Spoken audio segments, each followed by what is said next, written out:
From CBS News Bay Area, this is the Morning Edition. Nice to have you with us this morning to start the day. Thanks so much for joining us. It is Wednesday, October 29th. Yeah, let's open up the windows and get this day started.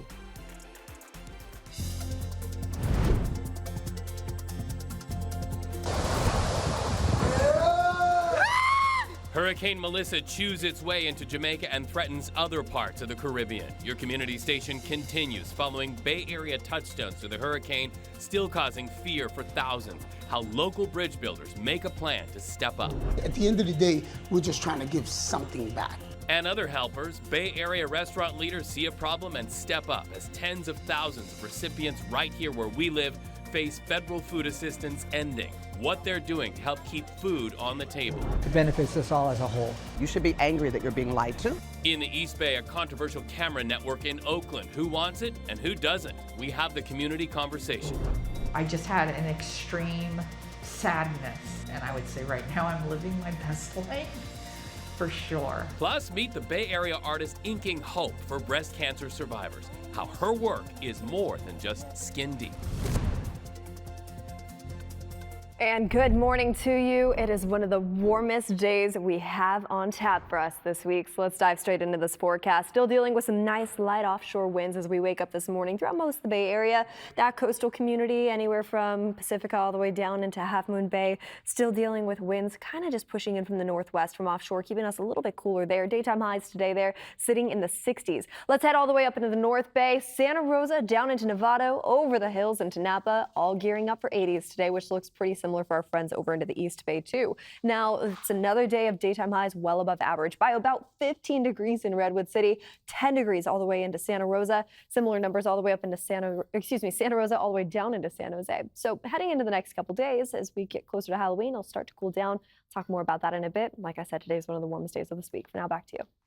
All right, Jess, thank you so much. Happening right now, firefighters mopping up hot spots this morning after a long night battling a 2-alarm fire. This one in Cupertino in the area of South Ianza Boulevard.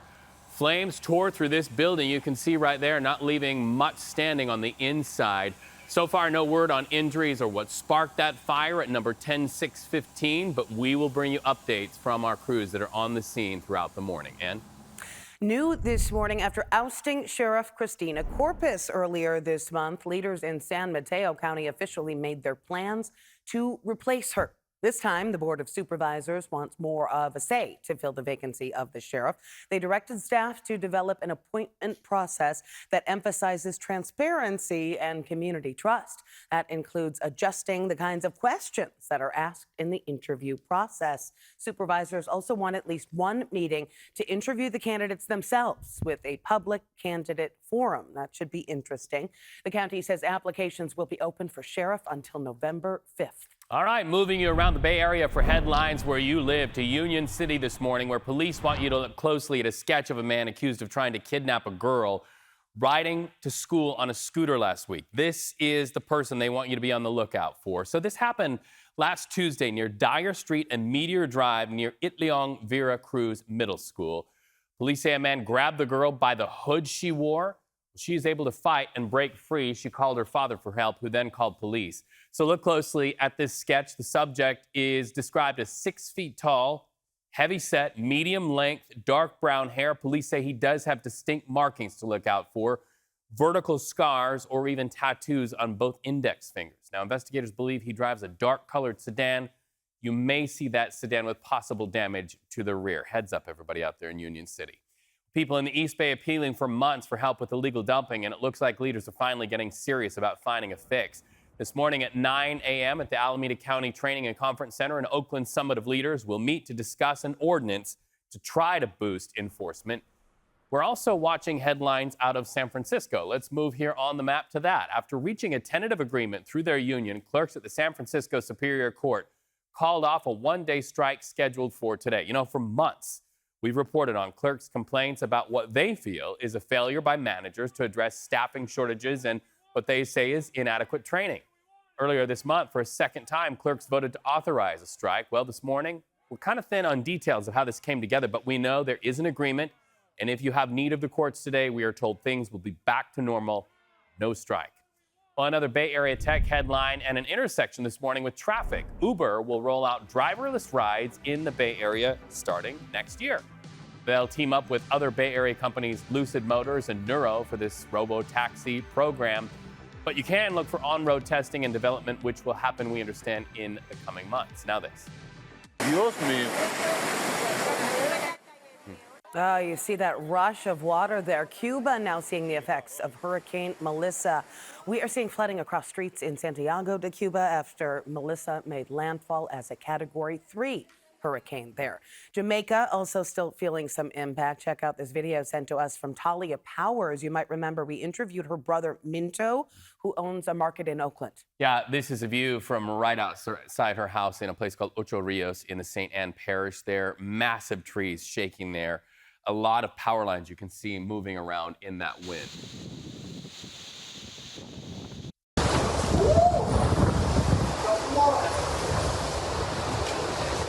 And so, building on that point, you can hear just how strong the winds are. This video is from a hospital on the other side of the island. Look at that.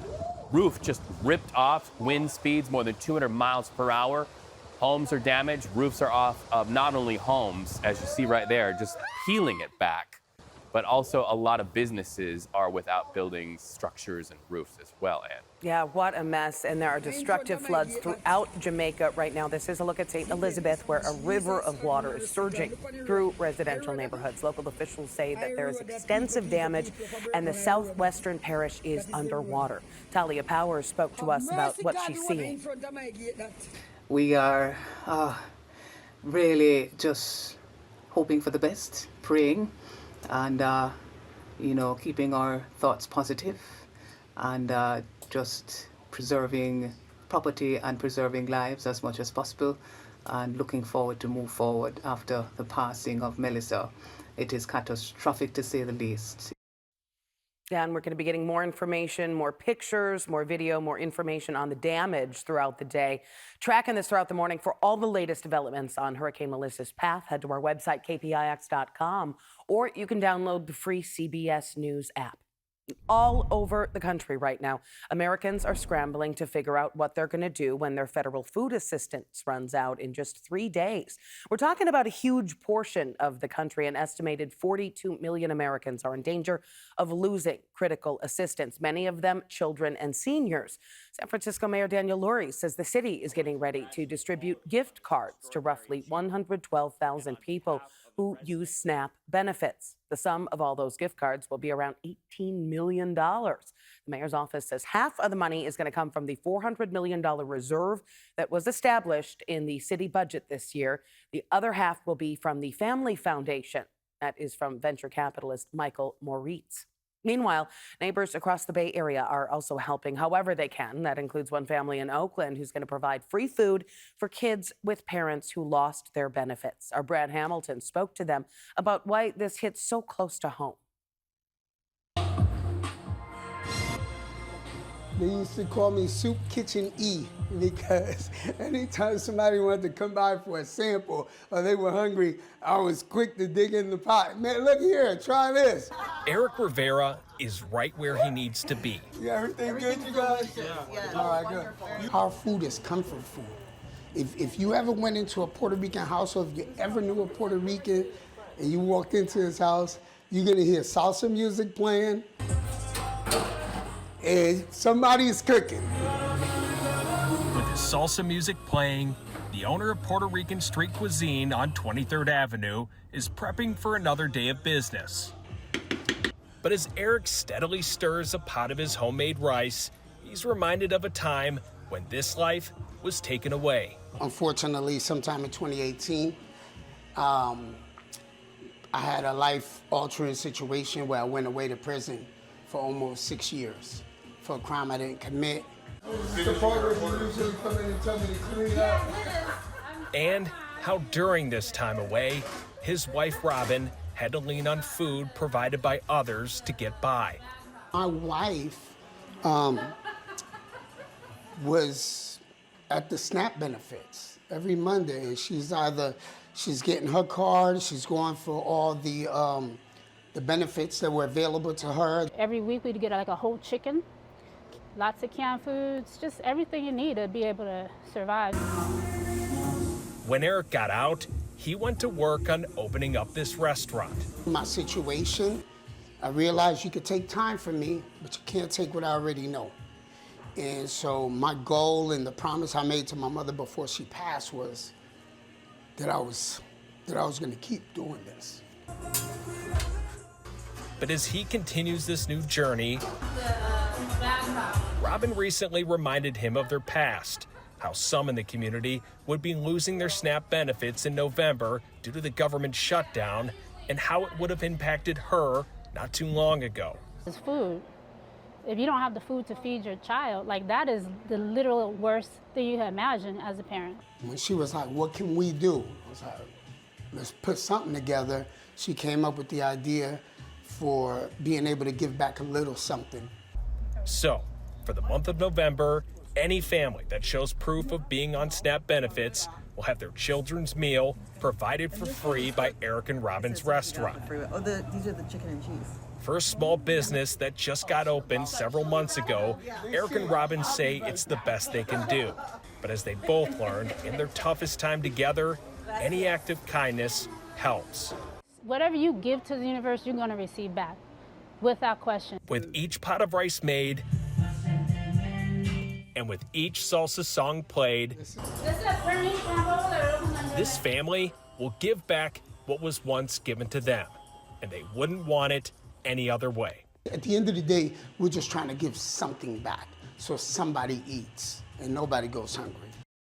Somebody eats and nobody goes hungry. That's a bridge builder right there. 6:11 in the morning, a San Francisco nonprofit warning some of our most vulnerable neighbors are about to lose crucial federal food assistance. It's a story our Veronica Macias has been covering. Veronica, what do you know? Good morning. North Beach citizens here in North Beach describing the situation as a catastrophe arriving at their doorsteps. The dire situation for disabled seniors they tell us about, and also that call to action to help.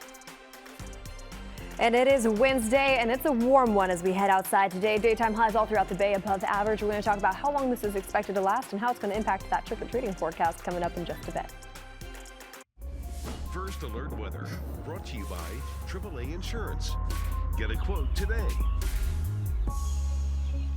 All right, 6:15 in the morning. Welcome back. Watching live video from our many monitors that are delivering in real time the headlines from all across the globe. So after Israel hit Gaza with heavy airstrikes, Israeli forces say that U.S. brokered ceasefire is back on this morning, but we're starting to see the damage. Israel says they attacked in response to terror group Hamas attacking the IDF, killing a soldier. Hamas leaders deny involvement. They say Israel violated the ceasefire. Well, the Trump administration just shook up the leadership at immigrations and customs enforcement offices all over the country, apparently reassigning about half of its top field directors all over the country. Sources say 12 offices, including in cities like Chicago, Los Angeles, Washington, D.C., will see new leaders, many from Border Patrol. We are asking if San Francisco's leadership is on that list. So far, we haven't heard back.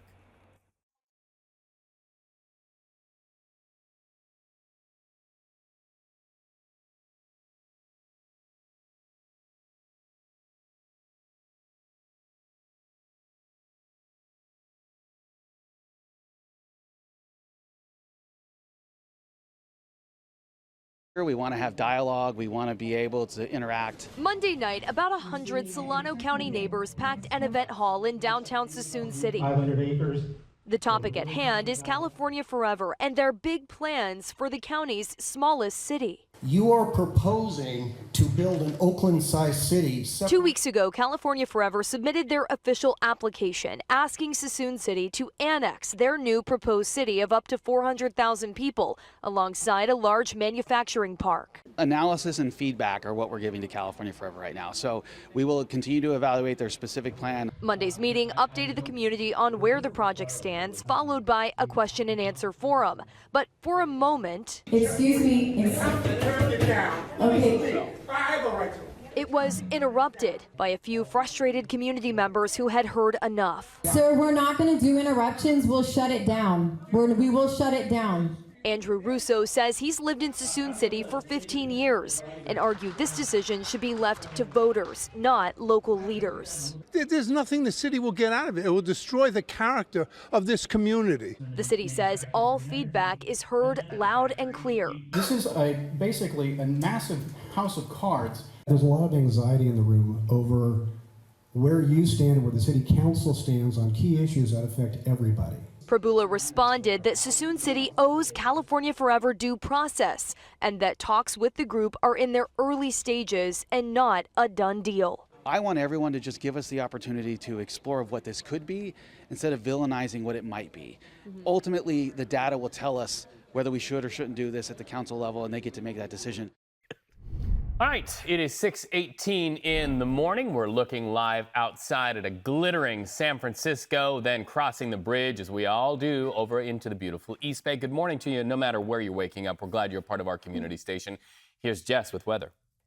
Well, from the East Bay all the way over into the beautiful city that you just saw right there, let's take a quick look at what's happening for us as we head outside today. It's one of the warmest days we have this week. It's going to be a dry one for us, widespread throughout the Bay Area, with daytime highs sitting in the 80s. Anywhere from San Jose off into the East Bay, we have 80s stretched all the way up into the North Bay too. Take a look at this. From Santa Rosa all the way down into Nevada, we're sitting about 10 to 15 degrees above average. And that's the case throughout most our inland spots. A little bit more mild for our friends along the coast, 6 degrees above average today all the way over into San Francisco. It's a nice, warm and dry setup for us all the way down into the Santa Clara Valley, holding on tight to 80s this afternoon. Couple changes we're going to notice in the forecast for us as we head into the next couple days. Let's just get straight into it because I also want to talk about changes in the Caribbean when it has to do with Hurricane Melissa. Starting off with today, we're holding on tight to 70s, well above average for this time of year as high pressure ridges in, but then we see a big shift as early as tomorrow, jumping about 10 degrees and all of our microclimates, and cooler and cloudier skies on tap for us too. We're seeing 60s on tap for us tomorrow in the Bay, averaging back out just in time for Halloween in the beginning of November, in the 70s for our friends in the Bay. As early as next Tuesday and Wednesday, that's the next chance we're going to see some showers in the forecast. So keep those umbrellas nearby, but don't worry about it. It's not going to impact those Halloween forecast or the Halloween game plans that we have here in the Bay Area anyway. So here's what's happening in our inland areas. We're talking about 70s to tomorrow all the way into this weekend, still holding on tight to 80s today. It'll look a lot more mild as we head into next week, and we'll continue to keep you updated on that here in the Weather Center. Let's change gears now for our friends and our loved ones down in the Caribbean, anywhere from Dominican Republic over into Haiti, of course, Jamaica. Last night was a really devastating night for them, and now over into Cuba, we're continuing to track Hurricane Melissa as it continues to track its way north. The eye wall just pushed over Cuba. That started to help decay that hurricane from Category 5 status now down to Category 2.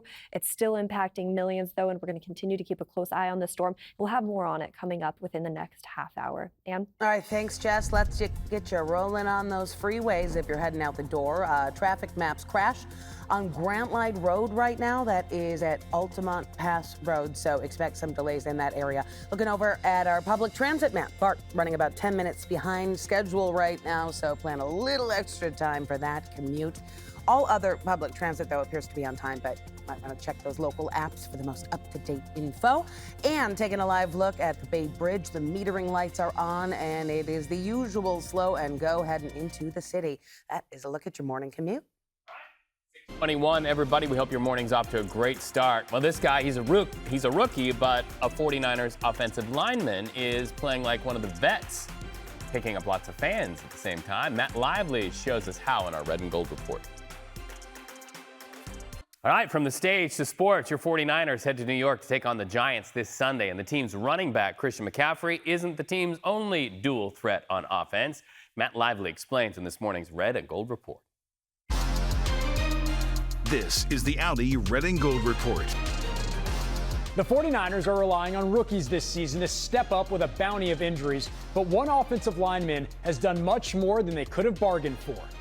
That's 6'5", 309-pound Connor Colby with his first NFL reception against the Falcons. You a little jealous of his pass-catching abilities? Yeah, I wish I saw a stat where he's the only Niners rookie with a catch, and he had, got a couple yards to get us back in the field goal range. So thanks to him. When you're running with that ball, is that an experience unlike anything you've had before? I mean, I did pick up a fumble in high school one time.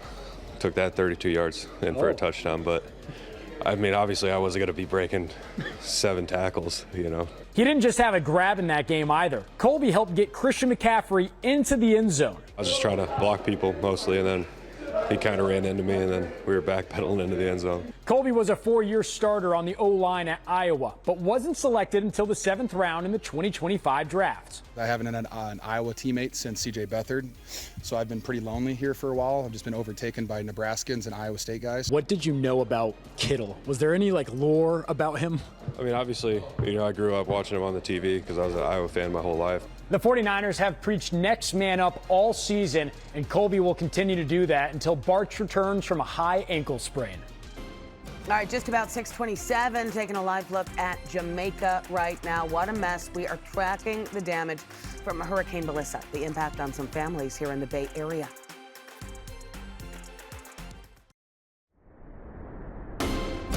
From CBS News Bay Area, this is the Morning Edition. All right, we are starting this half hour with a close eye on Hurricane Melissa. Video from Cuba showing the flooding happening as Melissa makes landfall as a Category 3 storm. Winds also knocking down plenty of trees, and we are expecting to see a lot more damage throughout the day. We need to be. Well, this is new video showing the devastation in Jamaica this morning. This is St. Elizabeth. Hundreds of thousands without electricity, hospitals, homes, roads, all greatly damaged by the storm. And, you know, Jessica warned us that this would be the result. So you're watching Melissa's eye now pushing over Cuba. Talk to us about what's happening right now. Well, when it made landfall in Cuba, it was still a Category 3 status. When it hits landfall, when it hits wind shear or cooler sea surface temperatures, those are all 3 key ingredients to allow for it to decay. And that's exactly what's happening right now. You head all the way over into Cuba, just southeastern portions of it. This is what we're keeping a close eye on. You see that eye wall completely diminish as it moves its way over some of that higher terrain. It's still going to track its way north, re-entering some warm sea surface temperatures, potentially gaining some strength for just a little bit as it continues to make its way back into the Atlantic, back into some cooler sea surface temperatures, which, like we just said, also helps decay it. And eventually it will track all the way up into Bermuda. And so we're continuing to keep a close eye on that track. Here's where it's at right now, and here's where it's going, pushing over Cuba with hurricane warnings in effect. They're expecting about 20 inches of rain there. It continues to push over the Atlantic. At that point, calmer conditions for our friends on land. However, it will push its way into Bermuda around the corner too. So that's what we're keeping a close eye on right now when it comes to the Atlantic. That's what we're going to continue to monitor. Now let's head back over to the Bay real fast. I do want to get a couple things out of the way. Checking this off the checklist, we are talking about the warmest day of the week here in the Bay Area. 80s on tap for us today, anywhere from the East Bay all the way down into the Santa Clara Valley. Let's zoom all the way into the North Bay real fast. We're sitting about 11 degrees above average today into Santa Rosa, looking beautiful as you get out there and get some fresh air. 6 degrees above average today in San Francisco. This isn't the case for too much longer. We're about to jump 10 degrees in the negative direction as early as tomorrow. I'll have more on that coming up in just a bit. Back to you. All right, thanks, Jess. And let's go live now to Jamaica, where the hurricane passed through over the past 24 hours. Another look at some of the impacts from Hurricane Melissa. It looks like, well, not much to see there at this point, but Kingston, and we know that there has been a lot of damage, of course, as they're able to reach some of these areas. We're going to find out a little bit more about how much damage and how many lives may have been lost. Yeah, it's sort of an eerie calm there now. But really, this is the video that tells the story. CBS's Jared Hill continues coverage with the people impacted and how it hits close to home for a lot of families in the United States. New images show the extent of the devastation in Jamaica after Hurricane Melissa, one of the strongest storms on record, slammed into the island on Tuesday. Jamaica's gone through what I can call one of its worst periods. Heavy storm surge left streets underwater, sustained winds up to 185 miles per hour, ripped off roofs, uprooted trees, and brought down power lines. Local officials say hundreds of thousands of people are without electricity. Here is our home away from home. American tourists Steve and Wendy Shirk hunkered down during the storm in a shelter at their resort in Ocho Rios. The guests, they've been very cooperative. They've been very reassured. There's no panic. It was peaceful in the shelter. The storm being watched closely across the U.S., where the latest census shows more than 1 million people identify as Jamaican or Jamaican American. I have my sisters, I have nephews, I have nieces in Kingston, Jamaica. Texas restaurant owner Errol Biles has been working to get supplies to the island to help with the recovery. I've partnered with a local nonprofit organization that is collecting canned foods, personal items, baby diapers, baby food. Meanwhile, heavy rains and floods now batter Cuba, where thousands have already evacuated. Well, we know many Bay Area families have family and friends in Jamaica where Melissa caused major damage, and already the helpers are emerging. So the Jamaican American Community Organization here in the Bay Area already working on relief efforts. In fact, viewer Don tells us his family owns a boating business in Jamaica, and he's now waiting for word this morning on the fates of his family.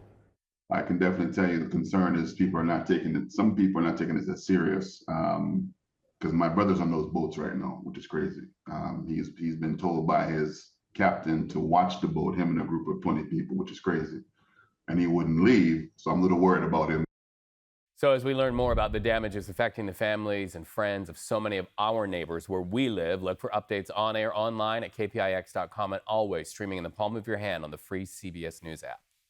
All right, we are going to take you around the Bay for some more morning headlines. A major setback for Oakland. A federal judge just handed down a ruling that could cost the city hundreds of millions of dollars, and it's all over coal. A bankruptcy judge says that Oakland illegally interfered with plans to build a coal export terminal at the old Army base, because a lot of people who live around there were complaining about this. That city then blocked development efforts for years, and now Oakland could owe up to $673 million in damages because of those delays. The exact amount will be decided later, but Oakland leaders say they plan to challenge the ruling in federal court. We'll be following that. A San Leandro city councilman is facing felony charges, including conspiracy to commit wire fraud and lying to federal agents. Prosecutors say in November 2023, Councilman Brian Azevedo accepted a $2,000 cash bribe from a local housing company to help them secure a contract with the city. They say in January of this year, he lied to FBI agents about accepting that bribe. We reached out to his office for comment, but have not heard back. Conversation about crime-fighting cameras in Oakland. Police say they want to install more license plate reading cameras. You see them on the poles there. Privacy advocates, though, are sounding the alarm. So as our Katie Nielsen reports, she heard from people on both sides of that debate, including a business owner who thinks these cameras will help make his shop safer.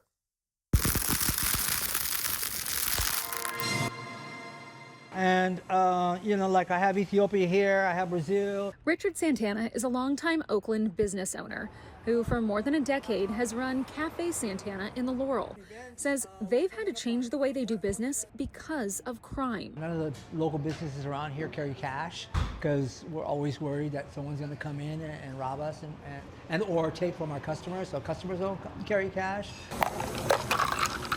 He says his shop's been broken into 4 times over the past 12 years, most recently about a year and a half ago, despite a pile of cameras right above the door. That's why he supports the change in policy the Public Safety Committee will be voting on, allowing Oakland police to not only expand the use of flock cameras, but also monitor them in real time. The cameras scan license plates and alert police to help track down stolen or wanted cars.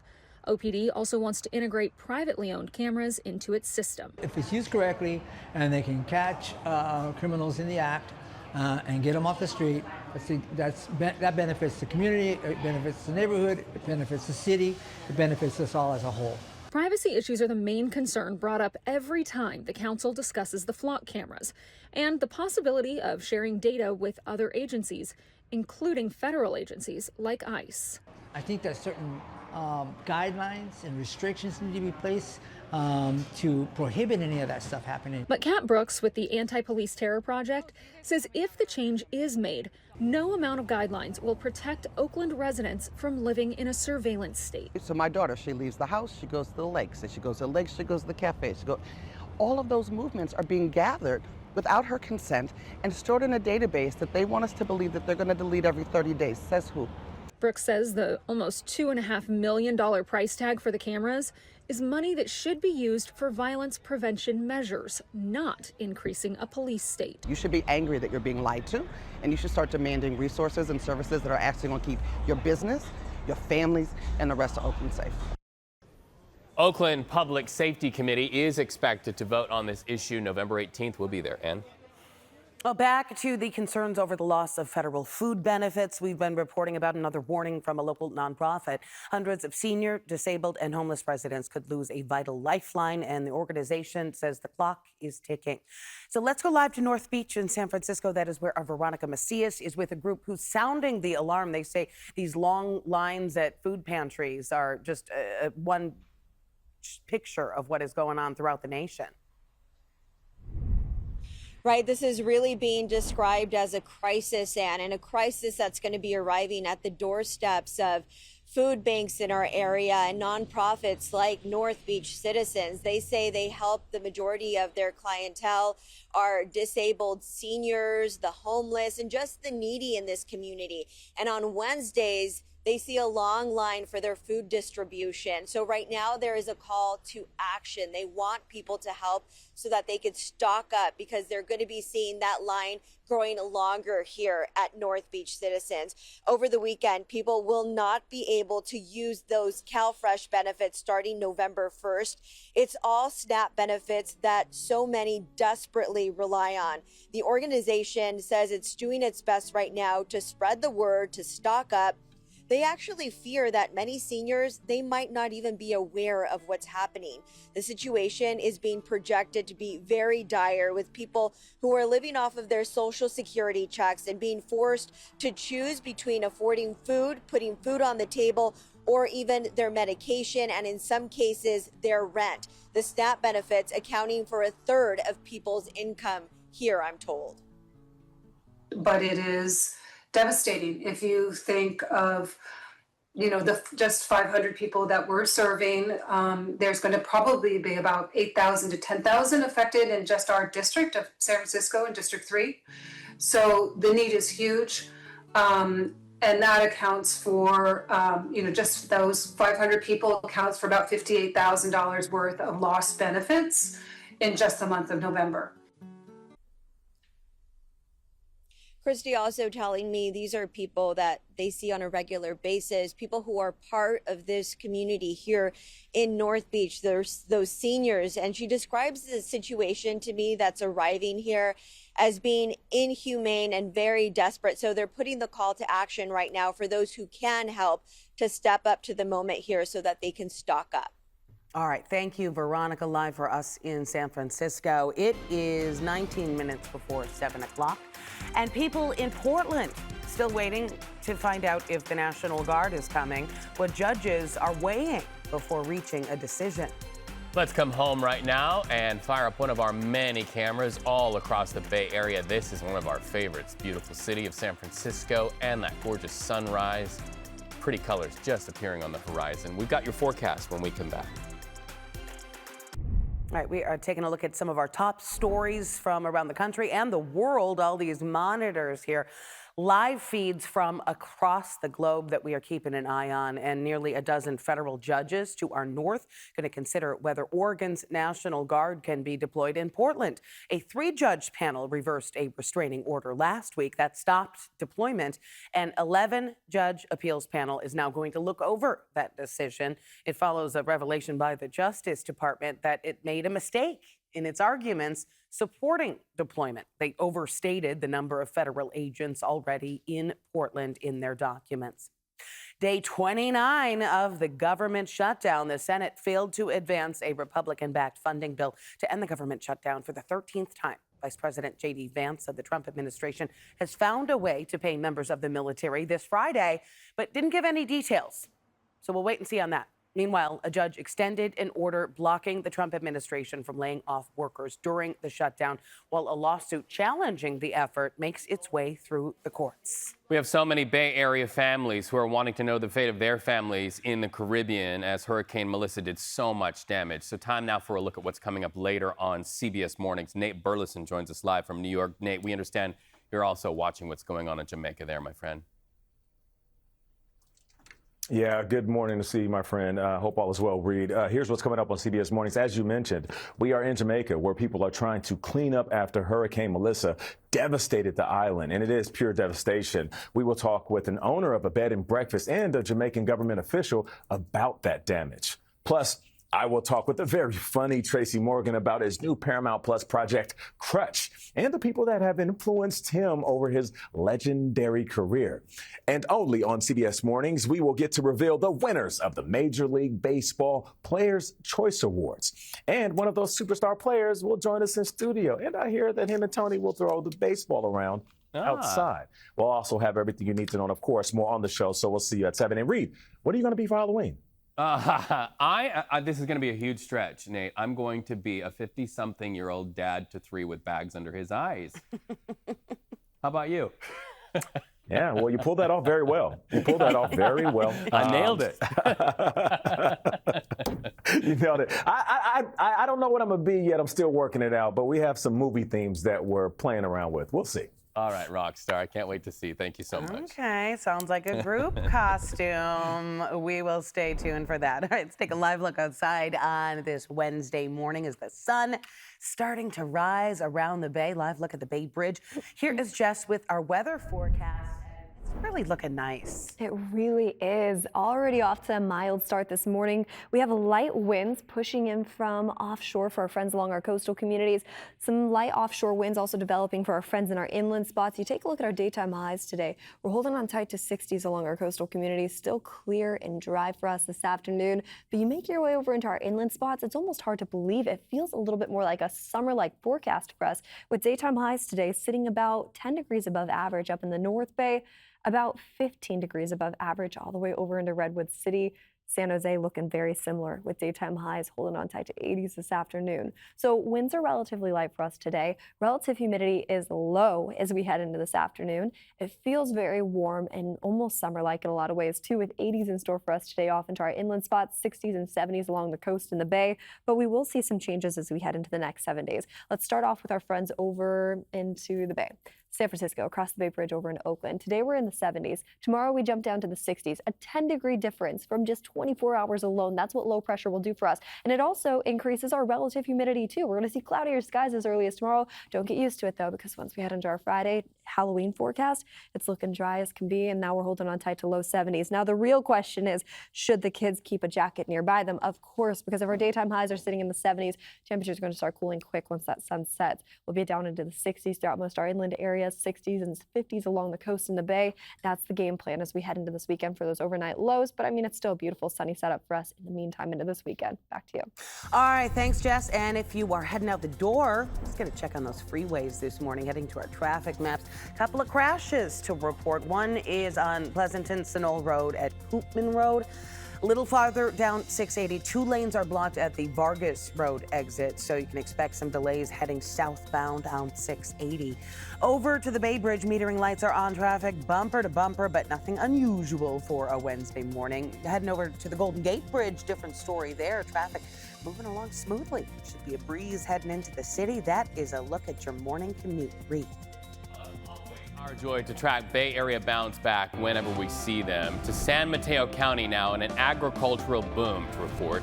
So the county just released its annual crop report for last year. They're saying they're seeing more than a 7% increase in our local ag production, and that's largely due to a 38% increase in livestock. So county leaders say the price of cattle and the number of heads sold contributed to that growth significantly. That benefits so many here. But it's not just cattle. It's different types of livestock. We're talking like pork and sheep. That also helped to boost the boom. Our Suji Nam takes us to a family ranch in Half Moon Bay to see the work they do every day. And it's hard work, by the way. They're producing locally, and all residents across the Bay Area benefit. Watch.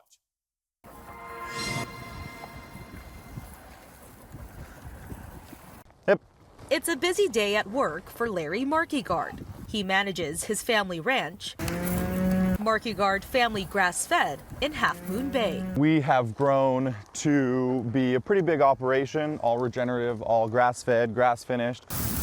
Their doors opened in 1987, and Markegard says business for local ranches like theirs has been booming in San Mateo County, selling about 100,000 pounds of meat a year. Our beef, we have been getting more cattle, we have been getting more pigs, we have been getting more sheep, more chickens every year. His family ranch is just one part of the bigger story of agricultural boom countywide. The annual crop report announced the county's production value reached more than $106 million last year, the highest since 2019. Livestock saw the largest increase, and it increased by 38%. And the livestock increase was due to higher prices, but also the number of head that was sold. Corin Whittle, the county's agricultural commissioner, said floral and nursery crops led with more than $60 million generated, followed by vegetables at $27 million. One of our large commodities is Brussels sprouts, and we're known for the Half Moon Bay Pumpkin Festival. And it's growth like this that Marquigard is seeing that continues to put San Mateo County on the map. We have connection with so many farms, so many organic farms that we, do meat trades with. County leaders say a 25% increase in rainfall last year, along with more partnerships for local products, helped the growth. Talking to people, going to the farmers markets and interacting with people and making connections. And for ranchers like Marquigard, he's looking forward to what the next seasons will bring. 8 minutes before 7 o'clock, and a Bay Area tattoo artist is helping breast cancer survivors feel whole again. One free tattoo at a time. The powerful story of healing and hope coming up. All right, one step in front of the other this morning, and hey, this is the payoff. We rise to new elevations to expand our view. That is the view from the top of Salesforce Tower, helping you get your steps in this morning. We'll be right back. Time now for your Money Watch report. Good morning, everybody. We are watching the big board live this morning. Trading just got started on Wall Street not too long ago, so we're in positive territory. We'll keep watching that. We know your 401ks are tied to a lot that goes on in the market, including a lot of tech stocks, right? So the Bay Area's OpenAI's highly anticipated restructuring, they say it's finally complete. This artificial intelligence giant can now operate more like a traditional for-profit company. The change will allow OpenAI to raise billions to develop large language models and then likely pave the way for a future public offering. It also strengthens the company's position against tech giants like Google, Amazon, and Meta. Another Bay Area touchstone to your wallet and the national economy, chip giant NVIDIA just rolled out a bold plan to supercharge artificial intelligence in everyday life. NVIDIA says they will be a part of powering self-driving Ubers by 2027. The company is also joining forces with the U.S. Department of Energy to develop quantum supercomputers and advance scientific research. Meanwhile, I still can't balance my checkbook. Hey, in the last few days of Breast Cancer Awareness Month, the Bay Area business offers hope to survivors one tattoo session at a time. Yeah, our Kara St. Cyr shares the inspiration behind Brestoration Inc. and the healing it's offering. All right, Kimberly, yeah. Come on in. The words lifesaver and tattoo go hand in hand for Sasha Merritt. So you ready? Okay, here's my hand. She's a seasoned artist at Dragonfly Inc. and specializes in tattooing realistic nipples for women recovering from breast cancer. Almost done with this part of it. Today she's giving a touch-up to an old client. I feel really lucky as a tattoo artist. I get to do art that I really enjoy that makes a difference. And the best part? This service is completely free because Merritt is partnered with Brestoration Inc., a nonprofit that tattoos areolas and nipples on breast cancer survivors. I'm gonna have you sit up nice and straight for just a sec. Nearly 100 clients have been served since the organization was founded in 2020. For survivors like Kimberly, it's more than just a tattoo. I just had an extreme sadness. Kimberly was diagnosed more than 20 years ago. After her mastectomy and reconstructive surgery, she still felt incomplete. For me, my femininity and sexuality were very much attached to my breast. That was a whole part of me, and that was taken away. Merritt's work changed that. And I would say right now I'm living my best life, for sure. Hey, Sasha. That response is common for Fern Orenstein, the founder of Brestoration Inc. It's so good. It's nice to see you. I hear back from clients how life-altering it's been. I receive notes, love letters, and it's just very humbling. Orenstein says there's an access gap for people who need these tattoos. The price can reach upward of $1,000, depending on the artist. I also wish that it would be free, that insurance would pay for it, so that those who have a financial hardship wouldn't need a Brestoration Inc. The Brestoration team is focused on the dozens of clients on their waiting list. In about 2 weeks, everything will be back to normal. Another tattoo, another life saved. It is wonderful that she can offer that sort of healing hope. Yeah. You know, And hopefully it can be accessible for all. That's a good point. That she would like insurance to pay for everybody to get that help. Hey, robo-taxis are rolling into the Bay Area. We're going to talk about that. Uber actually teaming up with other local tech giants to launch driverless rides. We'll break down what you can expect coming up. And before your kids grab that Halloween candy, of course, it's Halloween coming up on Friday, there is something every parent with a child with food allergies needs to know. So we have some expert advice coming up because we are jumping over to Channel 44, Cable 12, and also you can find us live on the free CBS News app. Just go to Live and then choose Bay Area if you want to stick with us this morning. Meantime, CBS Mornings coming up here on KPIX. Gorgeous shot. As we say good morning on a Wednesday, Bay Area.